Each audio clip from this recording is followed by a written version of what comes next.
Assalamualaikum dan selamat datang kepada channel saya.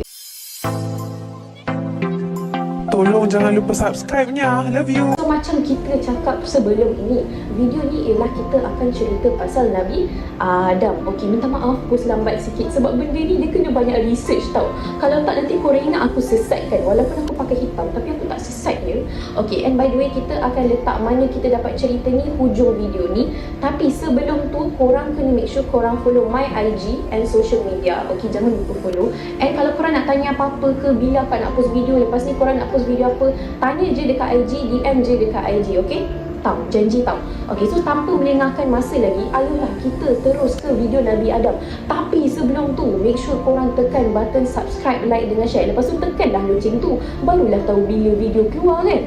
Okey, jom pergi ke video tersebut. No, aku lupa perkenalkan diri. Okey, by the way nama saya ialah Mariam. Cerita Nabi Adam ni bermula dengan ada beberapa ulama yang mengatakan bahawa Tuhan dah ciptakan jin ni lagi awal daripada manusia. Dan ada juga beberapa ulama yang berpendapat bahawa Allah dah ciptakan jin ni beribu-ribu tahun lagi awal daripada manusia. Dan kalau korang nak tahu, dalam kalangan-kalangan jin ni, dalam geng-geng jin ni, ada salah seorang daripada mereka, satu jin ni dialah yang paling baik, dialah yang paling beriman, dialah yang paling takwa. Kiranya dia memang baik gila-gila. Dan nama jin itulah Iblis. Dia punya tahap takwa, dia punya tahap baik tu baik sangat-sangat, tinggi sangat-sangat, sampaikan Allah pergi angkat dia untuk tinggal dengan malaikat dan beribadah kepada Allah dengan malaikat. So korang bayangkan, antara semua jin-jin ni, Iblis ni lah yang paling baik. Lepas tu dia siap dapat peluang lagi untuk tinggal dengan malaikat dekat syurga, sembah Allah dekat malaikat, sembah Allah dengan malaikat dekat syurga. Yang tu. Okey, so itulah betapa special dia Iblis waktu tu. So segala kehebatan Iblis terhenti apabila Allah ciptakan Nabi Adam. Okey, so kalau korang nak tahu, ada satu ketika ni bila banyak sangat jin telah buat kerosakan di muka bumi. Maksudnya diorang ni melampaui batas lah, diorang buat banyak hal. So waktu tu Allah pun suruh malaikat ni untuk turun ke bumi, lepas tu pergi bunuh jin-jin dekat bumi ni yang dah melampaui batas. So Allah waktu tu dia bagi instruction, dia bagi arahan dekat malaikat kan. Tapi waktu tu Iblis dia sendiri pergi volunteer dekat Allah. Dia cakap aku nak join malaikat-malaikat untuk bunuh jin-jin tersebut yang melampaui batas. So korang bayangkan, Iblis ni dia daripada jin tau, tapi dia sanggup turun ke muka bumi dan dia sanggup bunuh kaum dia sendiri yang melampaui batas. Okey, dan lepas mission tu settle pun, maka banyaklah jin yang terbunuh. Okey, dan selepas tu mereka pun kembalilah ke syurga. Dan selepas tu Allah pun bagi tahu diorang, sesungguhnya aku hendak menjadikan seorang khalifah di bumi. Dan waktu tu Iblis pun dia happy lah, sebab dia fikir kalau Tuhan nak jadikan khalifah di bumi, ketua kat bumi, mestilah daripada kalangan jin, bukan daripada kalangan malaikat. Sebab dalam fikiran Iblis, ciptaan Allah ada dua yang utama, iaitu malaikat dengan jin. Dan kalau Allah nak pilih jadi khalifah, mestilah bukan daripada malaikat. Sebab malaikat ni dia tak ada kebebasan untuk pilih tau. Contoh macam kita manusia, kita boleh pilih nak jadi baik ataupun jahat. Tapi malaikat ni dia tak macam tu. Tuhan ciptakan malaikat ni memang baik, diorang memang tak akan pilih benda yang jahat. So diorang tak boleh jadi khalifah. So mestilah daripada jin. Dan Iblis ni fikir kalau nak pilih daripada jin, mestilah Tuhan akan pilih aku, sebab aku ni orang yang paling baik antara yang paling baik. Korang bayangkan Iblis ni dia punya baik tu, dia bukannya setahun, 2 tahun jadi jin yang paling baik. Beribu-ribu tahun dia jadi orang yang paling baik, jin yang paling baik dekat situ, sampaikan Tuhan angkat dia tinggal dekat syurga dengan malaikat. So korang bayangkan kalau korang jadi artis, korang setahun, 2 tahun korang baik, korang glamour, semua orang panggil korang baik pun korang dah perasan kan. Ini kan Iblis yang beribu-ribu tahun. So bila dia cakap, bila Allah cakap yang Allah akan jadikan makhluk baru untuk jadi ketua di bumi, Iblis fikir macam kenapa? Kenapa kena makhluk baru? Aku ni tak cukup sangat ke? Lepas tu dia fikir yang segala effort, segala tenaga yang dia dah letak, okey, untuk sembah kepada Allah, untuk buat ibadat semua macam tak ada, macam nothing, macam Allah tak hargai effort dia. Sebab at the end dia jadikan malaikat baru, dia jadikan makhluk baru iaitu Nabi Adam ni sebagai ketua di muka bumi. Okey, so selepas tu Allah suruh malaikat untuk ambil tanah daripada bumi dekat tempat-tempat yang lain. So malaikat pun pergilah ambil tanah daripada bumi dekat tempat-tempat yang lain. So dekat tanah tu macam ada tanah warna merah, tanah warna kuning dan sebagainya. Dan selepas tu pun malaikat pun bawalah tanah tu kepada Allah, dan Allah ambil tanah tu, lepas tu campurkan tanah tu dengan air. So bila tanah campur dengan air, dia jadi macam mat kan, mat yang clear tu, okey, dia jadi macam mat. I pun tak tahulah mat tu apa dalam bahasa Melayu, tapi dia jadi mat, okey. So daripada situlah Allah bentukkan badan Nabi Adam. Dan kalau korang nak tahu, Allah bentukkan badan Nabi Adam tu memang dah dewasa, memang dah besar. Bukannya Allah bentukkan dia daripada baby ya, tak. Memang bila Allah bentukkan badan Nabi Adam tu, badan tu memang besar. Okey, memang dah besar, dah dewasa, okey. Dan waktu tu Allah tak tiupkan roh lagi. Okey, dan macam kita cakap tadi, lepas Allah dah siapkan badan Nabi Adam tu, Allah create badan Nabi Adam dengan tangan Allah sendiri ya. Betapa hebatnya Nabi Adam dan betapa mulianya Nabi Adam. Okey, so by the way, lepas tu kan Allah dah cakap dekat diorang, aku akan ciptakan makhluk untuk jadi ketua di muka bumi. Dan selain itu Allah dah siapkan juga badan Nabi Adam kan. Bila dia siapkan badan Nabi Adam tu, ada beberapa riwayat yang mengatakan bahawa lepas Allah dah siapkan badan Nabi Adam tu, Iblis pergi tengok badan Nabi Adam tu. Lepas tu dekat hati Iblis ni dia macam fikir, macam manalah kalau makhluk yang Tuhan buat ni akan jadi lagi bagus daripada aku. Makhluk ni akan jadi lagi bagus daripada aku. So waktu tu Iblis macam tak tenang tau. Lepas tu Iblis ni ada riwayat lain yang mengatakan Iblis ni dia macam obses kepada Nabi Adam. Dia macam pusing-pusing tengok je. Korang bila korang obses dengan orang, ada crush dengan orang, korang akan stay, korang akan tengok je kan. Macam tu lah Iblis pada Nabi Adam. Dan dia macam tak boleh terima hakikat macam mana nanti kalau memang betul-betul Nabi Adam ni turns out akan jadi lagi baik daripada dia. So waktu tu lah dia jadi rasa cemburu, iri hati. Dalam Islam kita panggil ni sebagai hasad. Okey, kalau korang nak tahu hasad ni apa maksud dia?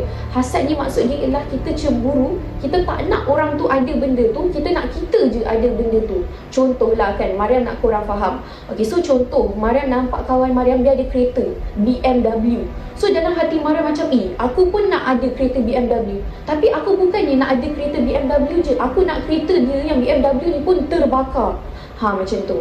Okey, so ada beberapa ulama yang discuss lah kan, bukan tengah discuss dululah, diorang discuss apa kesalahan pertama Iblis, apa dosa pertama Iblis. So ada ulama yang mengatakan bahawa dosa pertama Iblis ialah iri hati, cemburu, dengki yang Iblis rasa sekarang ni. Dan ada juga yang berpendapat bahawa dosa pertama Iblis bukannya dia iri hati, dengki dan hasad tu, tapi dosa pertama dia ialah bongkak. So daripada mana datangnya cerita yang Iblis ni bongkak kepada Nabi Adam, sombong diri kepada Nabi Adam? So macam kita cakap tadi, ianya bermula apabila Allah cakap dekat malaikat dan Iblis bahawa aku hendak menjadikan khalifah di bumi. Lepas tu malaikat pun mempersoalkan Allah. Dia orang tanya, apakah engkau hendak menjadikan khalifah di bumi padahal mereka akan merosakkan dan menumpahkan darah, sedangkan kami ini memuji dan bertasbih? Lepas tu Allah pun menjawab, Allah cakap dekat dia orang, sesungguhnya aku tahu apa yang engkau tidak tahu, dan bendanya tertulis dalam surah Al-Baqarah ayat yang ke-30. Dan selepas tu Allah pun tiupkan roh kepada badan Nabi Adam. Dan selepas tu Nabi Adam pun bersin dan cakap Alhamdulillah.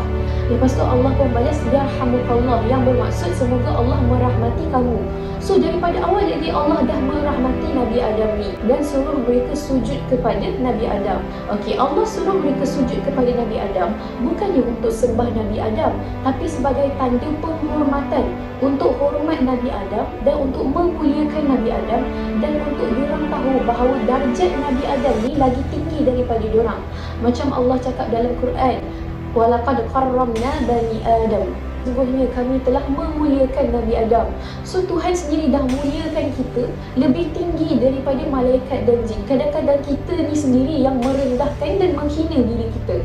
Lepas tu malaikat pun sujudlah kepada Nabi Adam kecuali Iblis. فسجد الملائكة كلهم أجمعون. So macam korang nampak dekat ayat tadi ada tulis bahawa semua malaikat pun sujud kepada Nabi Adam.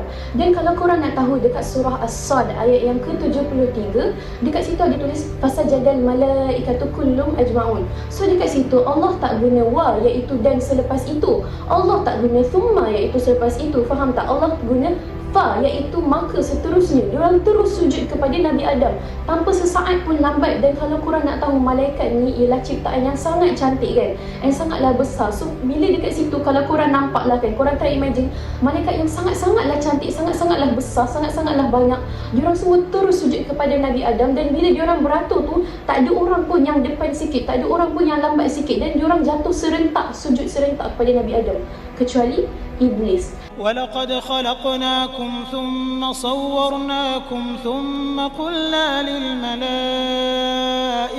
اسجدوا لآدم فسجدوا إلا إبليس لم يكن من الساجدين. Dan selepas itu Allah pun tanyalah kepada iblis, قال ما منعك ألا تسجد إذ أمرتك. apa yang membuatkan kau untuk tidak sujud kepada Adam? Apa yang membuatkan kau untuk tidak sujud kepada sesuatu yang aku dah buat sendiri dengan tangan aku? Lepas tu iblis pun menjawab, قال أنا خير منه خلقتني من نار وخلقته من طين. aku lebih bagus daripada dia. Engkau ciptakan aku daripada api, engkau ciptakan dia daripada tanah. So waktu ni korang nampak kan, iblis ni lah orang pertama yang resist, okay? Dia lah orang pertama yang resist. Resistnya apa? Bila kita rasa kita lebih bagus daripada orang lain sebabkan sesuatu. Contoh, Maryam rasa Maryam lebih bagus daripada Abu sebab Maryam putih, Abu ni hitam. Itulah resist. Macam itulah iblis. Iblis ni rasa dia lebih bagus sebab dia dibuat daripada api, dan Nabi Adam ni dibuat daripada tanah. Sebab itulah Allah dah cakap yang paling bagus antara kita ialah yang tinggi takwanya. Dan sebab itulah Allah tu maha adil, sebab sesiapa boleh dapat takwa yang tinggi. Tak semestinya orang tu kena putih, tak semestinya orang tu kena cantik, tak semestinya orang tu kena kaya. Siapa-siapa boleh dapat takwa, dan itulah yang membuatkan kau paling mulia di sisi Allah. إن أكرمكم عند الله أتقاكم. Dan selepas itu pun Allah pun cakaplah dekat iblis, keluarlah kau daripada syurga, macam surah Al-A'raf ayat yang ke-13. Dan Allah juga cakap kepada iblis, sesungguhnya engkau dilaknat hingga ke akhir zaman. Dan selepas iblis ni dilaknat, dia boleh pula minta doa dekat Allah. Dia pergi doa dekat Allah, ya Allah bagi aku masa sampai hari kiamat nanti. Dan Allah pun berilah dia masa sampai hari kiamat nanti. Masa di sini maksudnya apa? Bagi dia masa untuk hidup. Maksudnya iblis ni dia tak akan mati sampailah hari kiamat nanti. قال فاهبط منها فما يكون لك أن تتكبر فيها فاخرج إنك من الصاغرين. قال أنظرني إلى يوم يبعثون. قال إنك من المنظرين. Dan selepas tu iblis boleh pula cakap dekat Allah, dengan kekuatanmu ya Allah, aku akan pastikan untuk menyesatkan mereka kecuali hamba-hambamu yang ikhlas. So dekat sini iblis tak puas hati sebab iblis rasa macam Allah dah sesatkan dia, so dia pun naklah sesatkan anak-anak Nabi Adam. قال فبما أغويتني لأقعدن لهم صراطك المستقيم ثم لآتينهم من بين أيديهم ومن خلفهم وعن أيمانهم وعن شمائلهم ولا تجد أكثرهم شاكرين. قال اخرج منها مذءوما مدحورا لمن تبعك منهم لأملأن جهنم منكم أجمعين. Dan selepas iblis ni dikeluarkan daripada syurga, Allah pun suruhlah Nabi Adam untuk bagi salam kepada malaikat. Dan Nabi Adam pun pergilah dekat malaikat dan cakap Assalamualaikum. Dan malaikat menjawab Waalaikumsalam. Allah pun pergilah mengajar kepada Nabi Adam nama-nama setiap satu benda. Dan selepas tu Allah pun pergilah tanya dekat malaikat, apa nama benda-benda ni? Dan malaikat pun jawab, Maha suci engkau ya Allah, kami hanya ada pengetahuan apa yang engkau ajarkan kepada kami. So selepas tu Allah pun pergilah tanya Nabi Adam nama benda-benda tu. Dan Nabi Adam boleh jawab semua nama benda-benda tu. So dekat sini Allah nak tunjukkan dekat malaikat perbezaan Nabi Adam dengan malaikat. Dan Allah cakap dekat malaikat, tidakkah aku bagi tahu kalian bahawa aku tahu segala benda di langit dan di bumi, benda yang kalian tak tahu. Dan aku juga tahu benda yang kalian tunjukkan serta benda yang kalian sembunyikan. Okey, so dekat sini waktu ni barulah malaikat tahu kelebihan Nabi Adam. So selepas tu ianya dikatakan lepas Adam ni tinggal lama dekat syurga, dia pun berasa sangat-sangatlah bosan. So pada satu kali ni bila Nabi Adam tengah tidur, Allah pun pergi ambil daripada tulang Nabi Adam, tulang rusuk kiri Nabi Adam, dan dia pun pergi nak buat Hawa daripada situ, daripada tulang rusuk kiri itulah. Lepas Nabi Adam bangun, dia tiba-tiba nampak ada perempuan sebelah dia. So dia pun terkejut lah kan. Lepas tu dia tanya, engkau siapa? Lepas tu Hawa pun cakap, Allah telah membuatkan aku agar aku dapat memberi kedamaian dan ketenangan kepada engkau. Dan ada riwayat yang mengisahkan bahawa apabila malaikat nampak reaksi muka Nabi Adam yang terkejut nampak Hawa ni, diorang pun try lah nak test keilmuan Nabi Adam. So diorang pun tanyalah Nabi Adam, kau tahu tak apa nama perempuan ni? Lepas tu Nabi Adam pun cakap nama dia ialah Hawa. Kenapa Hawa? Sebab Hawa ni maksudnya daripada haid, dibuat daripada sesuatu yang hidup. So selepas tu Allah pun katalah kepada Nabi Adam dan Hawa, buatlah apa-apa yang kau nak dekat syurga ni, enjoylah sepuas-puasnya, tapi jangan dekat dengan satu pokok. وقلنا يا آدم اسكن أنت وزوجك الجنة وكلا منها رغدا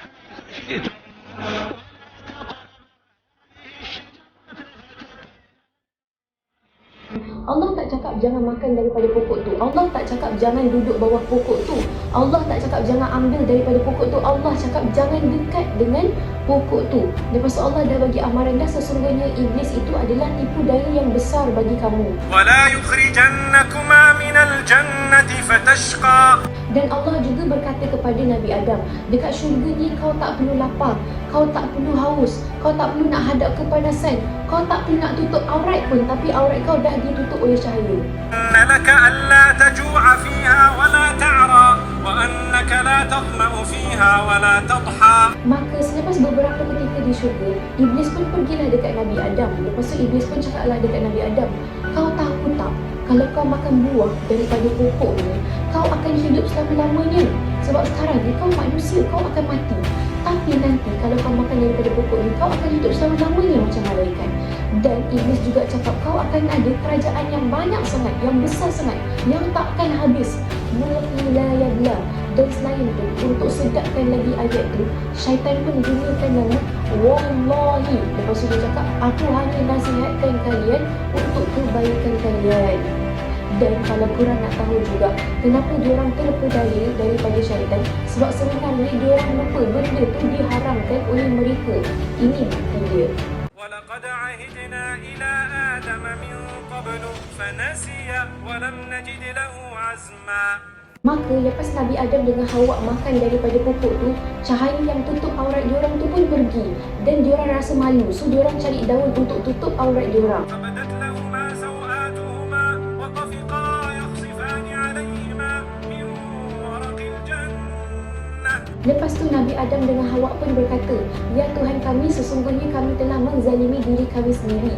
Jikalau engkau tidak memaafkan kami dan memberi rahmat kepada kami, sesungguhnya kami telah termasuk antara kalangan orang-orang yang rugi. Dan selepas tu Allah pun terus maafkan mereka. فتلقى آدم من ربه كلمات فتاب عليه. Selepas tu pun Allah pun keluarkanlah Nabi Adam dengan Hawa ni daripada syurga. Tapi Allah ada berkata kepada mereka, kalau kau pergi mana-mana, aku akan ikut kalian dan aku akan bagi panduan pada kalian dan aku akan dengar doa kalian. Okey, so korang mesti pelik kan? Kalau Allah maafkan diorang, kenapa Allah keluarkan mereka daripada syurga? Jadi sebab Allah nak bagi tahu kita bahawa setiap orang akan ada larangan dalam dunia ni. Even Nabi Adam pun yang buka-buka mata dia dah dekat syurga, dia pun ada larangan. So Allah ni maha adil, semua orang ada larangan dalam dunia ni. Cuma larangan apa dan pada waktu yang mana tu je berbeza. Okey, dan kalau korang nak tahu, Allah ni ciptakan Nabi Adam tanpa perlu dia minta pun. Dan lepas Allah ciptakan dia, Allah angkat darjat dia lagi tinggi daripada malaikat. Lepas tu Allah letak dia dekat syurga, tak payah rasa lapar, tak payah rasa haus, tak payah rasa panas. Tak payah nak tutup aurat pun, aurat dia dah tutup tak. Bila dia rasa bosan, Allah dah bagi dia Hawa. So korang bayangkan betapa pemurahnya Allah kepada Nabi Adam. Tapi hanya ada satu larangan, tapi itulah ujian Nabi Adam. Dan bila Nabi Adam dengan Hawa ni diturunkan ke bumi, diorang diturunkan dekat tempat yang lain. Ada riwayat yang mengatakan bahawa Nabi Adam diturunkan dekat India, lepas tu Hawa ni pula diturunkan dekat Asyams, tempat yang dekat dengan Mekah. Tapi Allahu Alam lah, kita tak tahu. Tapi yang kita tahu, diorang ni berpisah bila diorang diturunkan ke muka bumi. Dan diorang pun carilah each other, cari. Lepas tu diorang pun jumpalah dekat Mountain of Arafah, okey, Gunung Arafah, ataupun kita panggil sebagai Jabal Rahmah. Okey, dan selepas tu ada riwayat yang mengatakan bahawa Hawa ni dia beranak 20 kali, ada yang cakap 40 kali, ada yang cakap 100 kali. Okey, kita tak tahu yang mana satu, tapi basically mestilah dia ada anak kan. Okey, dan kalau korang nak tahu, anak pertama Nabi Adam dengan Hawa ni ialah Qabil. Dan bila Hawa ni lahirkan Qabil, Qabil ni ada perempuan tau. Perempuan ni kira macam anak yang kedua lah, tapi diorang kembar. Dan perempuan ni cantik. Okey, Qabil ni dia tak handsome. Okey, lepas tu Nabi Adam dengan Hawa ada anak yang kedua. Anak yang kedua ni pula adalah Habil dan kembar perempuan. Habil ni handsome, kembar perempuan tu tak berapa nak cantik. Dan disebabkan waktu tu diorang kena kahwin, so Allah pun tetapkan bahawa Qabil kena kahwin dengan adik Habil, Habil kena kahwin dengan adik Qabil. Tapi Qabil ni dia tak puas hati. Sebab apa? Sebab Allah uji Qabil ni dengan nafsu. Dia fikir, kenapa aku nak kahwin dengan adik Habil? Adik Habil ni dah tak cantik, aku nak kahwin dengan adik aku sendiri. Dan selepas tu pun Habil ni pergi dekat abang dia, Habil pergi dekat Qabil. Lepas tu nasihat untuk dia dengar sahaja apa suruhan Allah, sebab ini adalah ketentuan Allah. Dan kalau korang nak tahu, Allah dah ciptakan Habil ni lagi kuat tau daripada Qabil sepatutnya. Okey, dan selepas tu Nabi Adam pun dengarlah macam ada masalah Qabil dengan Habil ni. Maka Nabi Adam pun mintalah petunjuk daripada Allah. Dan Allah suruh Nabi Adam bagi tahu Qabil dengan Habil ni untuk sedekah. Dan sedekah siapa yang diterima, permintaan dia pula akan diterima. So kalau Qabil punya sedekah diterima, Qabil dapatlah kahwin dengan adik dia. Macam tu Allah bagi chance kat Qabil ni.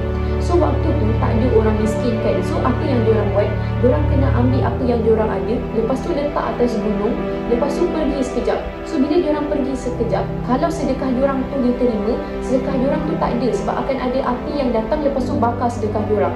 Tapi kalau diorang pergi dekat gunung tu, sedekah diorang ada, maksudnya sedekah diorang tu tak diterima. Okey, so kalau korang nak tahu, Habil ni dia kerja sebagai pengembala kambing. Lepas tu Qabil ni pula dia kerja sebagai tanya. So waktu kena sedekah tu, Habil ni dia bagi kambing yang paling bagus. Tapi Qabil ni dia bagi gandum yang paling buruk, yang dah nak rosak dah dia bagi. So bila diorang letak dan diorang pergi, dan bila diorang datang balik, Habil punya lah yang diterima, Qabil punya ni yang tak diterima. So Qabil ni dia tak puas hati. Lepas tu Qabil tu tengok dekat Habil. Lepas tu Qabil cakap, aku akan bunuh kau. قال لأقتلنك إنما يتقبل الله من المتقين. Lepas tu Habil ni pun cakaplah, sesungguhnya Allah terima sedekah hamba-Nya yang ikhlas, yang sedar akan keberadaan Tuhannya. So kalau korang tahu yang Tuhan korang ni selalu tengok korang akan bagi benda yang baik, betul tak? So itulah apa yang Habil cuba cakap dekat abang dia. Tapi waktu tu abang dia marah sangat tau. Tapi Habil ni cakap juga dekat abang dia, walaupun kau cuba angkat tangan kau untuk bunuh aku takkan angkat tangan aku untuk bunuh kau, sebab aku takut kepada Allah, Tuhan sekalian alam. لئن بسطت إلي يدك لتقتلني ما أنا بباسط يدي إليك لأقتلك إني أخاف الله رب العالمين. Dan selepas tu Qabil ni memang nekat nak bunuh adik dia sendiri. Dan ada riwayat yang mengatakan bahawa Qabil ni dia guna macam-macam cara untuk bunuh adik dia. Dan selepas tu Iblis pun datanglah dekat Qabil. Lepas tu cakap, kau ambil batu tu, lepas tu kau pergi hentak dekat belakang kepala adik kau. Dan Qabil pun buatlah macam tu. Lepas tu adik dia pun mati. So inilah pembunuhan pertama manusia. Dan lepas dia bunuh adik dia, syaitan pun pergi. Dan waktu itulah dia rasa menyesal sangat-sangat. Okey, tapi selepas tu dia tak tahu tau macam mana nak buat dengan badan adik dia ni. So ada riwayat yang mengatakan bahawa disebabkan Qabil ni tak tahu nak buat apa dengan badan Habil, dia pergi angkat badan Habil dekat belakang dia selama setahun. Dia jalan-jalan tak tahu nak buat apa. Ada riwayat yang mengatakan bahawa sampaikan 100 tahun dia angkat kat belakang dia tak tahu nak buat apa. Dan disebabkan penyesalan Qabil ni, Allah pergi hantarkan 2 ekor burung gagak. So Qabil ni pun nampaklah ada 2 ekor burung gagak tengah bergaduh depan dia. Lepas tu ada seorang ni mati. Satu burung gagak ni mati, bukan seorang, seekor. Okey, so yang seekor lagi ni pun pergilah korek tanah, letak burung gagak tu, lepas tu tanam, macam tutup lah. So Qabil pun dapat idea tu, lepas tu dia pun buatlah benda yang sama. Tapi disebabkan dia menyesal sangat-sangat dia bunuh adik dia, dia tak pergi balik dengan Nabi Adam dengan Hawa ni. Dia pergi bawa diri, dia pergi tempat lain. Okey, so itulah beza dia. Bila orang buat salah, menyesal, tapi dia tak pergi minta maaf dekat Tuhan. Itulah Qabil. Selepas tu kabar Qabil bunuh Habil ni pun sampailah dekat Hawa. Macam mana sampai dekat Hawa? Sebab ada riwayat yang mengatakan bahawa Iblis pergi jumpa Hawa dan cakap Qabil dah bunuh Habil. Lepas tu Hawa ni pun macam bunuh. Apa itu bunuh? Lepas tu Iblis pun cakap maksudnya Habil ni dah tak boleh bergerak, dah tak boleh berjalan, dah tak boleh makan, dah tak boleh minum. Dan selepas tu pun Hawa pun menangis. Dan lepas tu mak bapak dia iaitu Hawa dan Nabi Adam tu pun tahulah pasal kejadian itu. Okey, so selepas tu apa yang jadi? Okey, kalau nak tahu apa yang jadi lepas tu, tengok balik video Nabi Syed. Itulah apa yang jadi lepas tu. Okey, anyway, Nabi Adam ni dia keep on berdakwah dekat anak dia, bagi tahu anak dia apa yang pernah terjadi, macam mana Allah ciptakan dia, macam mana Allah letak ilmu dia lagi tinggi daripada malaikat, macam mana Iblis tak nak sujud pada dia. Macam itulah. Okey, so lama-lama Nabi Adam ni dia jadi semakin tua dan semakin sakit.